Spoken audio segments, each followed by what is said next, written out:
Assalamu alaikum wa rahmatullahi wa barakatuh. Nous allons réciter ensemble la sourate 24, An-Nur, la lumière. Donc c'est une sourate tirée du Saint-Coran traduit en français dans le sens de ces versets. Bismillah ar-Rahman ar-Rahim, a'udhu billahi minash shaitanir rajim. Au nom d'Allah, le tout miséricordieux, le très miséricordieux. Voici une sourate que nous avons fait descendre et que nous avons imposée. Et nous y avons fait descendre des versets explicites afin que vous vous souveniez. La fornicatrice et le fornicateur, fouettez-les chacun de 100 coups de fouet. Et ne soyez point pris de pitié pour eux dans l'exécution de la loi d'Allah. Si vous croyez en Allah et au jour dernier, et qu'un groupe de croyants assiste à leur punition. Le fornicateur n'épousera qu'une fornicatrice ou une associatrice, et la fornicatrice ne sera épousée que par un fornicateur ou un associateur, et cela a été interdit aux croyants. Et ceux qui lancent des accusations contre des femmes chastes, sans produire par la suite 4 témoins, fouettez-les de 80 coups de fouet, et n'acceptez plus jamais leur témoignage. Et ceux-là sont des pervers. À l'exception de ceux qui, après cela, se repentent et se réforment, car Allah est pardonneur et miséricordieux. Et quant à ceux qui lancent des accusations contre leur propre épouse, sans avoir d'autres témoins qu'eux-mêmes, le témoignage de l'un d'eux doit être un quadruple attestation par Allah qu'il est du nombre des véridiques. Et le 5e attestation est que la malédiction d'Allah tombe sur lui s'il est du nombre des menteurs.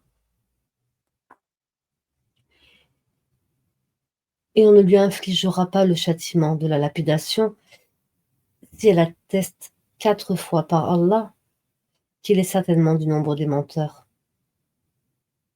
Et la 5e est que la colère d'Allah soit sur elle, s'il était du nombre des véridiques. Ce n'était la grâce d'Allah sur vous et sa miséricorde. Allah est grand, accueillant au repentir et sage. Ceux qui sont venus avec la calomnie sont un groupe d'entre vous. Ne pensez pas que c'est un mal pour vous, mais plutôt c'est un bien pour vous. À chacun d'eux, ce qu'il s'est acquis comme péché, celui d'entre eux qui s'est chargé de la plus grande part aura un énorme châtiment. Pourquoi? Lorsque vous l'avez entendu, cette calomnie, les croyants et les croyantes n'ont-ils pas, en eux-mêmes, conjecturé favorablement et n'ont-ils pas dit « c'est une calomnie évidente ». Pourquoi n'ont-ils pas produit à l'appui de leur accusation 4 témoins? S'ils ne produisent pas de témoins, alors ce sont eux, auprès d'Allah, les menteurs.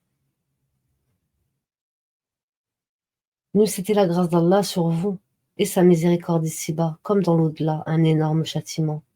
Vous aurez touché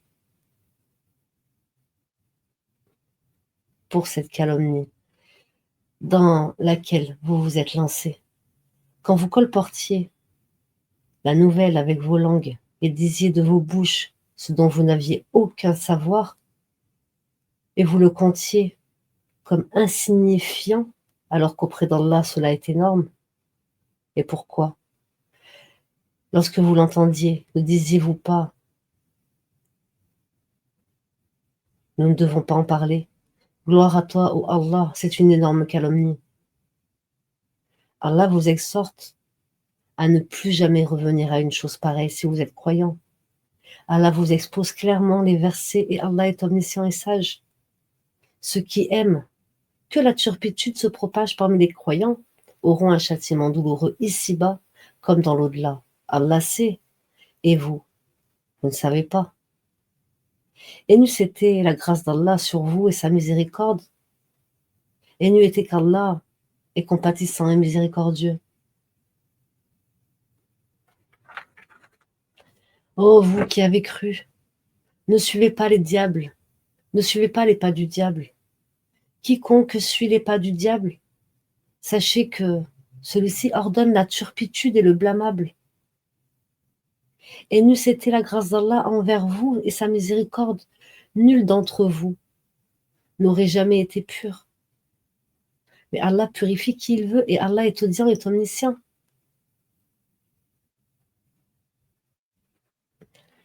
Et que les détenteurs de richesses et d'aisance parmi vous ne jurent pas de ne plus faire des dons aux proches, aux pauvres et à ceux qui émigrent dans le sang d'Allah, qu'ils pardonnent et absolvent. N'aimez-vous pas qu'Allah vous pardonne? Et Allah est pardonneur et miséricordieux. Ceux qui lancent des accusations contre les femmes vertueuses, chastes et croyantes sont maudits ici-bas comme dans l'au-delà. Et ils n'auront un énorme châtiment. Et ils auront un énorme châtiment. Le jour où leur langue, leurs mains et leurs pieds témoigneront contre ce qu'ils faisaient. Ce jour-là, Allah leur donnera pleine victoire et vraie rétribution. Et ils sauront que c'est Allah qui est le vrai de toute évidence. Les mauvaises femmes aux mauvais hommes et les mauvais hommes aux mauvaises femmes. De même, les bonnes femmes aux bons hommes et les bons hommes aux bonnes femmes. Ceux-là sont innocents de ce que les autres disent. Ils ont un pardon et une récompense généreuse. Ô vous qui croyez, n'entrez pas dans des maisons autres que les vôtres avant de demander la permission d'une façon délicate et de saluer leurs habitants. Cela est meilleur pour vous. Peut-être, souvenez-vous. Si vous n'y trouvez personne, alors n'y entrez pas, avant que permission soit donnée. Et si on vous dit retournez, eh bien retournez. Cela est plus pur pour vous. Et Allah, de ce que vous faites, est omniscient. Nul grief contre vous à entrer dans des maisons inhabitées où se trouve un bien pour vous. Allah sait ce que vous divulguez et ce que vous cachez. Dis aux croyants de baisser leur regard et de garder leur chasteté. C'est plus pur pour eux. Allah est certes parfaitement connaisseur de ce qu'ils font. Et dis aux croyantes de baisser leur regard, de garder leur chasteté et de ne montrer de leur atour que ce qui en paraît et qu'elles rabattent leur voile sur leur poitrine et qu'elles ne montrent leur atour qu'à leur mari ou à leur père ou au père de leur mari ou à leur fils ou au fils de leur mari ou à leur frère ou au fils de leur frère ou au fils de leur sœur ou aux femmes musulmanes ou aux esclaves qu'elles possèdent ou aux domestiques mâles impuissants ou aux garçons impubères qui ignorent tout des parties cachées des femmes et qu'elles ne frappent pas avec leurs pieds de façon à ce que l'on sache ce qu'elles cachent de leur parure. Et repentez-vous tous devant Allah, ô croyants, afin que vous récoltiez le succès. Mariez les célibataires d'entre vous et les gens de bien parmi vos esclaves, hommes et femmes, s'ils sont besogneux. Allah les rendra riches par sa grâce, car la grâce d'Allah est immense et il est omniscient. Et que ceux qui n'ont pas de quoi se marier cherchent à rester chastes, jusqu'à ce qu'Allah les enrichisse par sa grâce. Ceux de vos esclaves qui cherchent un contrat d'affranchissement, concluez ce contrat avec eux et vous reconnaissiez du bien en eux et donnez-leur des biens d'Allah qu'il vous a accordés. Et dans votre recherche des profits passagers de la vie présente, ne contraignez pas vos femmes esclaves à la prostitution si elles peuvent rester chastes. Si on les y contraint, Allah leur accorde, après qu'elles eurent été contraintes, son pardon et sa miséricorde. Nous avons effectivement fait descendre vers vous des versets clairs donnant une parole de ceux qui ont vécu avant vous, une exhortation pour les pieux. Allah est la lumière des cieux et de la terre. Sa lumière est semblable à une niche où se trouve une lampe. Une lampe est un récipient de cristal et celui-ci ressemble à un astre de grand éclat. Son combustible vient d'un arbre béni, un olivier ni oriental ni occidental, dont l'huile semble éclairer sans même que le feu la touche. Lumière sur lumière, Allah guide vers sa lumière qui il veut. Allah propose aux hommes des paraboles et Allah est omniscient. Dans des maisons qu'Allah a permis qu'on élève et où son nom est indiqué, le glorifie en elles matin et après-midi. Des hommes que ni le négoce ni le troc ne distrait de l'invocation d'Allah, de l'accomplissement de la salat et de l'acquittement de la zakat, et qui redoutent un jour où les cœurs seront bouleversés ainsi que les regards. Afin qu'Allah les récompense de la meilleure façon pour ce qu'ils ont fait de bien. Et il leur ajoutera de sa grâce. Allah attribue à qui il veut sans compter. Quant à ceux qui ont mécru, leurs actions sont comme un mirage dans une plaine désertique que l'assoiffé prend pour de l'eau. Puis quand il arrive, il s'aperçoit que ce n'était rien.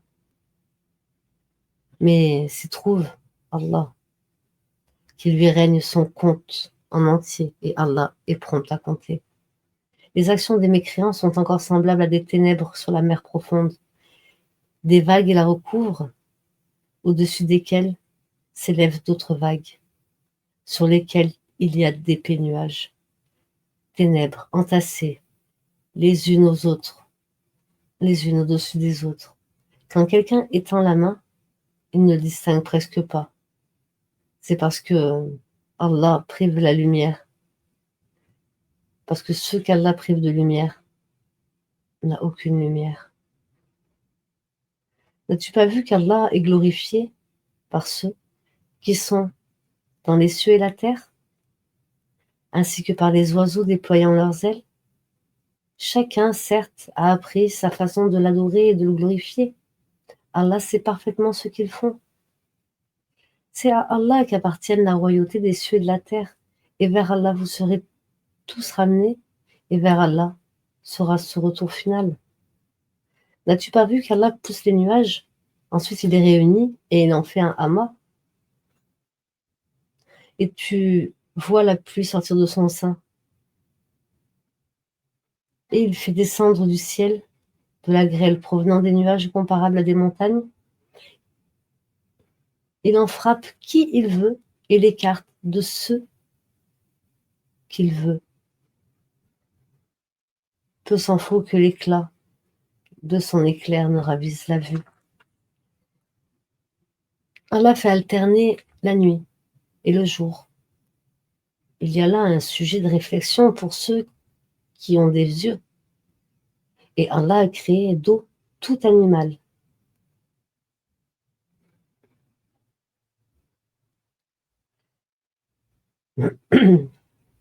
Il y en a qui marchent sur le ventre, d'autres marchent sur deux pattes, et d'autres encore marchent sur quatre pattes. Allah crée ceux qu'il veut. Et Allah est omnipotent. Nous avons certes fait descendre des versets explicités. Allah guide qui il veut vers un droit chemin. Et ils disent, nous croyons en Allah et aux messagers et nous désobéissons pour eux. Puis, après cela, après une partie d'entre eux fait volte-face. Ils ne sont point ceux-là les croyants. Et ils disent, nous croyons en Allah et aux messagers et nous obéissons. Puis après cela, une partie d'entre eux font volte-face. Ce ne sont point ceux-là les croyants. Et quand on les appelle à Allah et à son messager, pour que celui-ci juge parmi eux, voilà que quelques-uns d'eux s'en éloignent. Mais s'ils ont le droit en leur faveur, ils viennent à lui soumis. Y a-t-il une maladie dans leur cœur? Ou doutent-ils? Ou craignent-ils qu'Allah les opprime, ainsi que son Seigneur? Y a-t-il une maladie dans leur cœur? Ou doutent-ils? Ou craignent-ils qu'Allah les opprime, ainsi que son messager? Non, mais ce sont là des gens injustes. La seule parole des croyants, quand on les appelle vers Allah et son messager, pour que celui-ci juge parmi eux, nous avons entendu et nous avons obéi. Et voilà ceux qui réussissent. Et quiconque obéit à Allah et à son messager, et craint Allah et le redoute, alors voilà ceux qui récoltent du succès. Ils jurent par Allah en serment solennel. Et si tu ne leur pas ordonné, ils sortiraient à coup sûr au combat. Dis, ne jurez donc pas, votre obéissance verbale est bien connue. Allah est parfaitement connaisseur de ce que vous faites. Dis, obéissez à Allah et obéissez au messager. S'ils se détournent,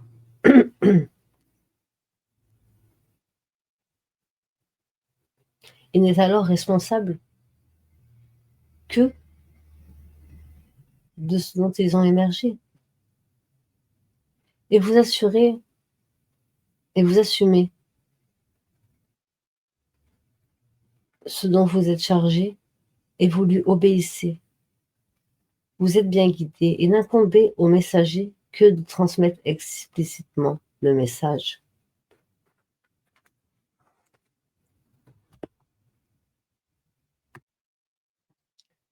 Dis, obéissez à Allah et obéissez au messager. S'il se détourne, il n'est alors responsable que ce dont il est chargé. Et vous assumez ce dont vous êtes chargé. Et si vous lui obéissez, vous serez bien guidé. Et il n'incombe au messager que de transmettre explicitement son message. Allah a promis à ceux d'entre vous qui ont cru et fait de bonnes œuvres qu'il leur donnerait la succession sur terre, comme il l'a donné à ceux qui les ont précédés. Il donnerait force et suprématie à leur religion qu'il a agréée pour eux. Il le changerait leur ancienne peur en sécurité.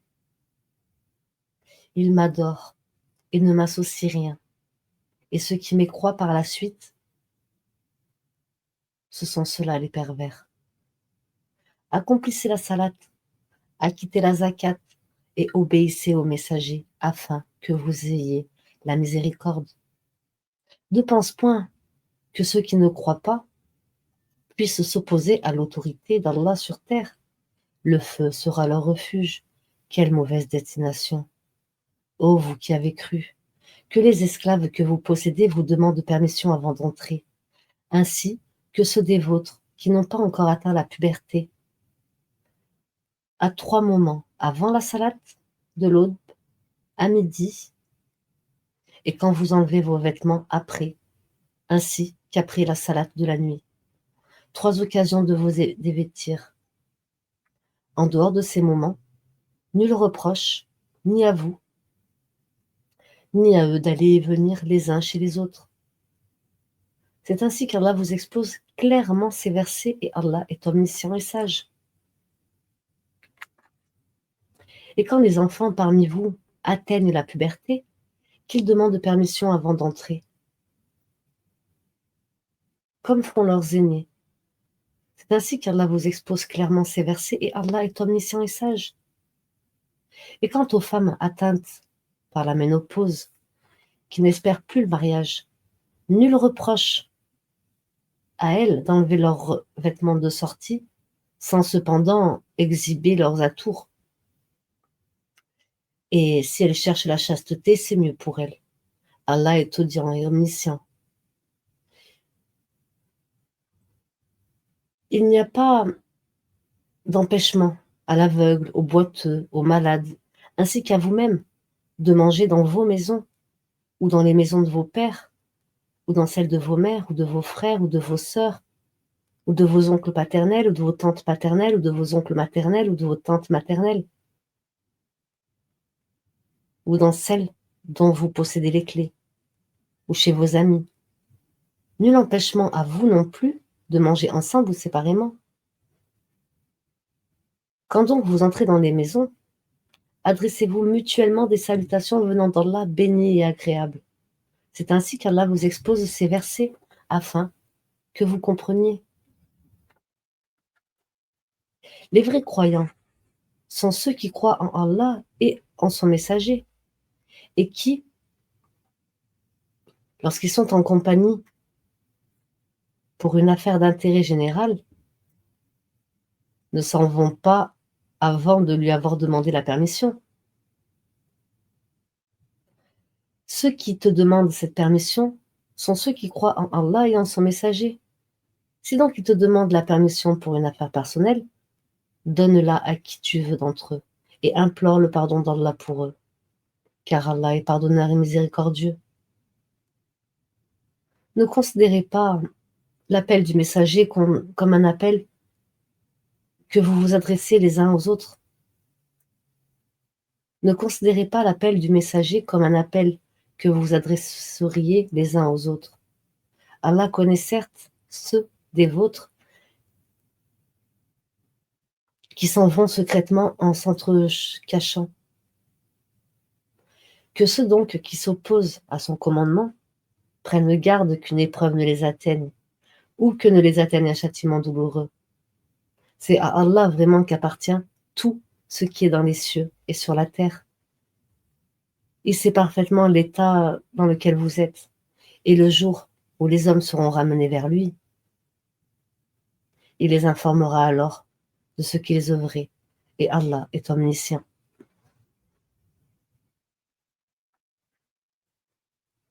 Assalamu alaikum wa rahmatullahi wa barakatuh.